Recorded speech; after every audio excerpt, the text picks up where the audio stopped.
this sort of brutality should have been front page material for the mainstream media, but the narrative kind of isn't correct for 2020 in that the victim of this egregious takedown was white, not black. But I think the real issue here, vis-a-vis law enforcement, is that these city slicker sheriffs don't seem to know the rules when it comes to enforcing the law in rural Alberta. Would that be correct? Oh yeah, no, they don't know anything about rural Alberta. They are city slickers by definition. Their jobs are to protect the premier, to protect VIPs, even the opposition leader in some cases, to protect the governor general, to protect prisoners during transfer. Whole lineup of really important jobs.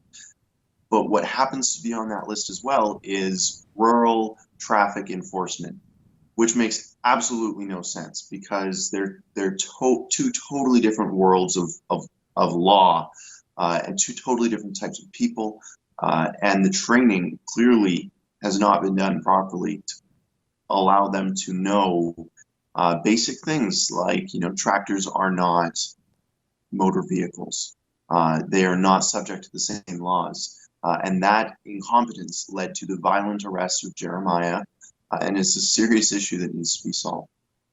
And that the other baffling thing about this, Keean, I mean, you look at Jeremia, he is so soft-spoken, he's so well-spoken, he's really the definition of a gentleman as far as I can see, and yet, what was it in the heads of those sheriffs?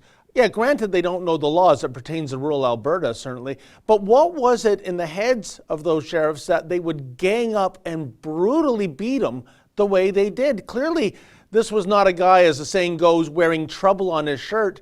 I just can't believe the footage we saw there, Keean.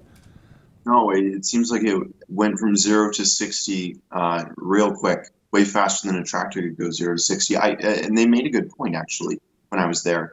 What was the freak out for? What was he going to do? Speed away, high speed on a tractor? No, he wasn't. He was no risk at all. He obviously wasn't being violent. He had no weapons on him. But the police reacted in the way that they did. He had a string of safety precautions that he was taking, Jeremia, to make sure that the tractor was safe, to make sure that the people around the tractor were safe, all while he was being punched in the face by Alberta sheriffs. There's certain things you need to do while you're on a tractor, while you're driving a tractor, to make sure that it's operating correctly, that it's shutting down correctly, and that it's parked properly. That includes a parking brake. That includes allowing it to cool down after you've been driving it really hard for a long time when the engine's really hot. All that stuff was going through his mind as the police were punching him, yanking him out of the tractor. So he's a really smart guy. He only had good intentions, but the police officers looked like they just had a bone to pick with some rural Albertan kid. It doesn't make any sense. Hey folks, you know that we here at Rebel News, we never bend the knee, whether it's fighting for freedom of speech in the public square or going after politicians behaving badly, but we need your help. Sometimes it's for security costs. Sometimes it's for lawyer fees. So if you can, please go to journalistdefensefund.com. That's journalistdefensefund.com. And if you're able to, make a donation. Thank you so much.